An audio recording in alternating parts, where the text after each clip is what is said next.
The president of the Indiana Fever walked into a press conference, looked straight into the cameras, and compared Caitlin Clark to a product line, not to a once-in-a-generation talent who had single-handedly resurrected a dying franchise from the ash heap of professional sports relevance, not to the sole reason anyone outside Indianapolis was paying attention to women's basketball in Indiana at all, just a foundational player, one component in a larger Apple-branded organizational strategy. 9 months later, that clip came back. The fan reaction was volcanic, and then the president of the organization quietly erased her entire social media presence from the internet without a single word of explanation. This is the story of a press conference that seemed routine, an analogy that aged catastrophically, and what the silence that followed reveals about the disconnect sitting at the very heart of the Indiana Fever. You are going to hear the exact quote that lit this fire. You are going to hear what a Hall of Famer said to poison the locker room narrative, and what actually happened when the cameras turned off and the real dynamics became visible. And you are going to hear what Caitlin Clark's 2026 season opener revealed about who in that organization truly understands what they have, and who still does not.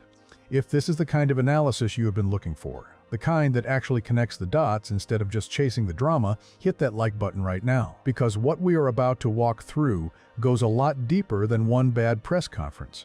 Let's go back to where this story actually begins, because the full weight of what happened only makes sense when you understand what Indiana was before Caitlin Clark arrived. In 2021, the Indiana Fever won 6 games. In 2022, 5. In 2023, 13. National broadcast windows were not being offered. The organization was surviving on the fading memory of a 2012 championship that felt, by the early part of this decade, like it had happened to a completely different team in a completely different era. Within months, they were arguably the most talked about franchise in all of women's sports. The numbers that followed were not incremental improvements. They were a complete rewriting of what was considered possible for a team operating in a mid-sized market with no recent history of relevance. Arenas that had spent years half-empty were selling out weeks in advance. Television ratings for Fever games shattered records that had not been expected to fall. Jerseys flew off shelves faster than manufacturers could keep pace. Media trucks that had routinely avoided Indianapolis were now parked outside Gainbridge Fieldhouse on a regular basis. And by the 2026 season, every single one of the Indiana Fever's 44 regular season games, every single one. For a team that had been drawing empty houses just 24 months earlier, that is not a normal upward trajectory. That is a franchise transformation driven entirely by a single person. None of that came from a rebranding effort. None of it came from a front office strategy session or a marketing campaign or a brand consultancy. It came from one player walking through the doors and changing what the Indiana Fever meant to people who had never given them a second thought. It came from one player making every casual fan in the country feel like they needed to tune in, which makes what came next so important to understand in full. In October 2024, the Indiana Fever officially introduced Kelly Krauskopf as their new. On paper, it was a reasonable appointment. Krauskopf had organizational history. She had been part of the Fever's front office during the 2012 championship run, and she was being brought back with a clear mandate to build something durable. The press conference proceeded without incident. Most people who watched nodded along, heard the talking points, and moved on. But buried in what Krauskopf said that day was a framing that would become impossible to ignore later. Word for word, she said, "This is about the Indiana Fever. Yes, we have foundational players in Caitlin Clark and Aliyah Boston, and we're going to continue to add to that. But I want this team to be a leader in the country, and a lasting brand like Apple." At the time, those words floated away quietly. Yet nobody sounded an alarm. Nobody wrote a critical headline about the framing, but what she had done, whether she fully realized it or not, was place Caitlin Clark inside a strategy document rather than at the top of it. And that distinction, at the time invisible, would become very loud very fast. 9 months later, in July 2025, the waiting was over. Clark was injured and watching from the bench.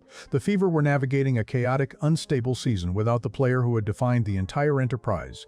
Fans were frustrated, anxious, and looking for explanations about where the organization was actually headed. And then, as if perfectly timed, that October press conference clip resurfaced, first on social media, then in comment sections, then in the broader conversations fans were having across every platform connected to women's basketball. This time, people read it completely differently, and they were not wrong to. The Apple comparison did not land in a vacuum. It landed in the context of a franchise that was visibly struggling to hold its identity together without the player who had given it that identity, and everyone who heard the analogy understood immediately what the Apple story actually teaches.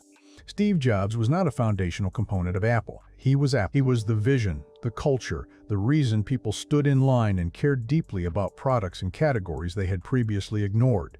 When Apple pushed Jobs out, when the company tried to run as a durable institutional brand independent of any single person's creative force, it nearly destroyed itself. The products became forgettable, the audience shrank, the energy evaporated. It took Jobs coming back to save what he had built from collapsing under the weight of competent but uninspired management. So when the president of the Indiana Fever compared her organization to Apple, right after categorizing Caitlin Clark as one of two foundational players in a larger strategy, rather than the singular reason her franchise had any cultural weight at all, fans heard the implication with perfect clarity.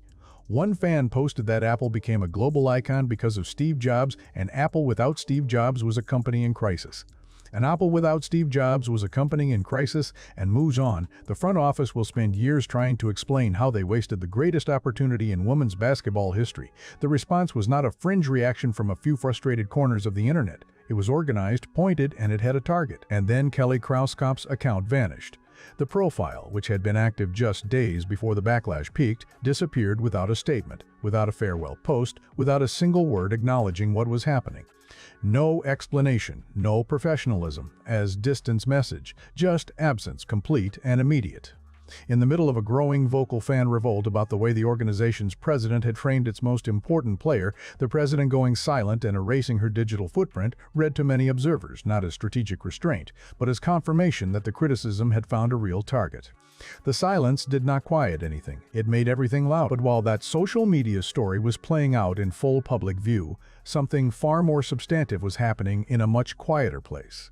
Inside the locker rooms of teams across the One Bay, Lexie Hull had been one of Caitlin Clark's closest teammates since the beginning of this era in Indiana.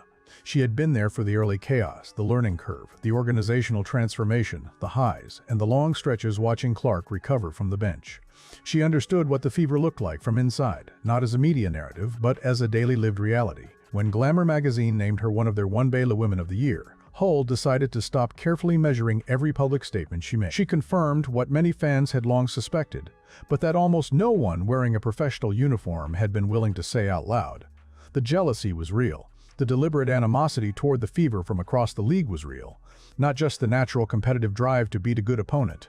Something more targeted than that. The Fever are not simply one of 30 franchises competing for a championship in a standard professional sports context. In the minds of much of the rest of the league, they are a symbol, a target, the franchise that other organizations want to knock down, not just to win a game and advance their own standing, but to make a statement about what the rise of a single transcendent player has done to the balance of attention and marketability across the whole league. And that dynamic exists entirely because of one person.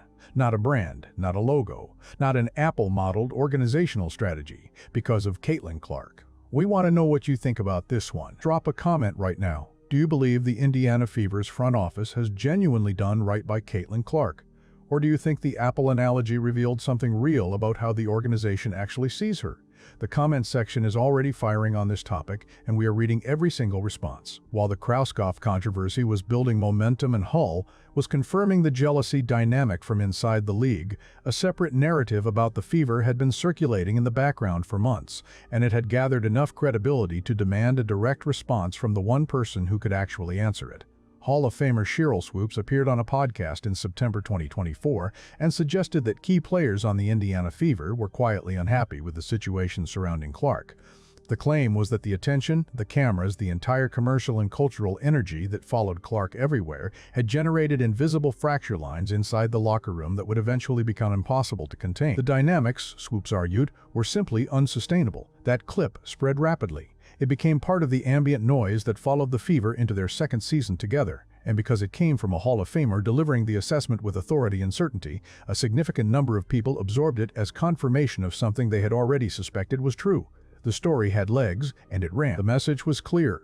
The people who were insisting they knew what was happening inside that locker room were precisely the people who had never been in it.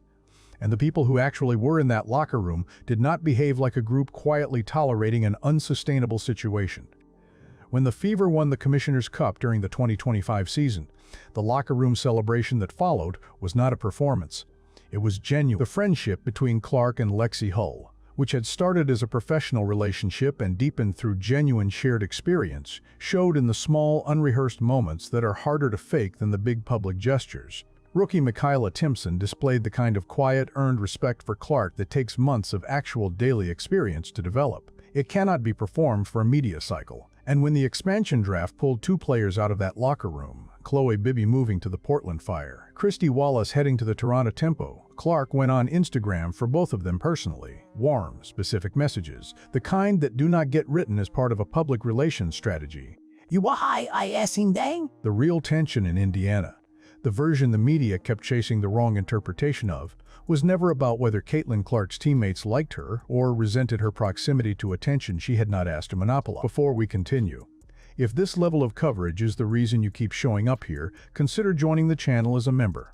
Your support is what makes it possible for us to go this deep on the stories that actually deserve it. The 2025 season told a story that was simultaneously impressive and genuinely uncomfortable to interpret without bias. Clark's injury, which she herself described as demanding a serious mental battle to work through at every stage of the recovery process, meant the Fever were competing without their most transformative player for the majority of the year. What the rest of the roster did in that absence was remarkable by any standard measure. Indiana finished 24 wins and 20 losses and advanced all the way to the playoff semifinals before falling to the Las Vegas Aces, who went on to win the championship. A team missing its centerpiece player for most of a season, still making it to the Final Four of the postseason, that is a meaningful organizational and team performance achievement. But here's the part of that story that requires an honest reading. They competed without her. They were not able to be the Fever without her.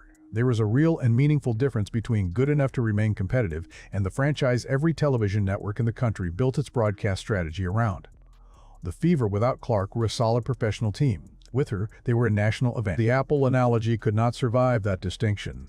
If you know someone who has been following this Fever story and deserves the full picture, the one that connects all of these threads instead of covering them in isolation, share this video right now.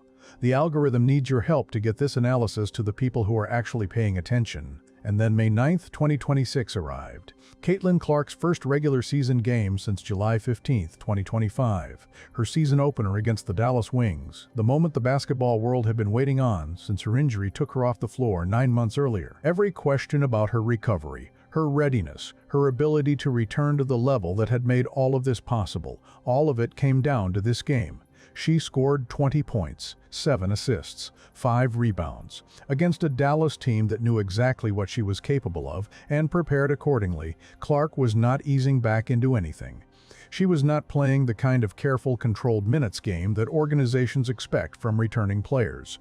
She was sharp from the first possession, aggressive in the way that has always separated her from everyone else in this league, and clearly, undeniably still, the player who had changed everything. The Fever lost the opener 107-104 in a tight finish, but nobody in that building, and nobody watching from home on national television, walked away with any doubt about her readiness. The 2026 Indiana Fever surrounding her also looked meaningfully different from the versions that had come before. The front office had made substantive off-season acquisitions. Veterans had taken pay cuts to come to Indiana, not because of the market, not because of the facilities, not because of any brand initiative the organization had engineered. They came because of the environment Caitlin Clark's presence had created. Being part of what she is building, competing in arenas that are sold out and genuinely electric every night, being in the middle of something that the broader sports world is paying attention to, that had become its own form of professional currency. Krauskopf had actually touched on this dynamic in her original press conference, even if the Apple analogy that followed undercut the observation. She had said that a smart basketball player who watches how Caitlin Clark plays will want to be on the court alongside her. The 2026 free agency market proved that insight correct in a way that no branding document could have manufactured. Players were choosing Indiana, not because of an institutional identity, because of a basketball player, not because of an institutional identity. That brings us to the question that is still sitting, unresolved, at the center of everything happening in Indiana right now. The question that Krauskopf's social media silence never answered, and that no press conference ever will. The front office talks about building a franchise. The fans came for a player. The television networks cleared their entire one-ba broadcast calendar for a player. The veterans accepting pay cuts in free agency did so because of a player. The league-wide jealousy that Lexie Hull put on public record exists because of what one player changed about the competitive and commercial landscape of this entire sport. The real lesson of Apple's history, The one Krauskopf did not intend to teach is that the brand does not outlast the person when the person is genuinely rare. Apple tried to build an institutional identity independent of Steve Jobs. They pushed him out, installed competent management, and spent years producing forgettable products to a shrinking audience, while the man who had made the company electric went off and built something else. It took Jobs coming back to restore what had been lost. The lesson is not that structures outlast individuals. The lesson is that some people are so transformative that the only defensible strategy is to build around them, for as long as they are willing to let you and to spend every day grateful that they chose you. Right now, Caitlin Clark chose Indiana. She came back from months of injury and a serious mental battle with her recovery. She stepped onto the floor on May 9th, scored 20 points in her season opener, and gave the rest of the league. The team's already meeting in their locker rooms to strategize about how to stop her. Exactly what they had been worried about. The question of whether the Indiana Fever are ready to be everything she deserves does not get answered in a boardroom or on a strategy deck. It does not get answered by deleting a social media account and hoping the criticism fades. It gets answered on the court, one decision at a time, in a season that is already underway and accelerating fast. That story is still being written, and we are going to be here for every chapter of it. If you want to be in the room when the next piece of this drops, hit subscribe and turn on notifications right now. There is significantly more of this story still to unpack, and the next video is coming soon. Trust us, you want to be here for that one.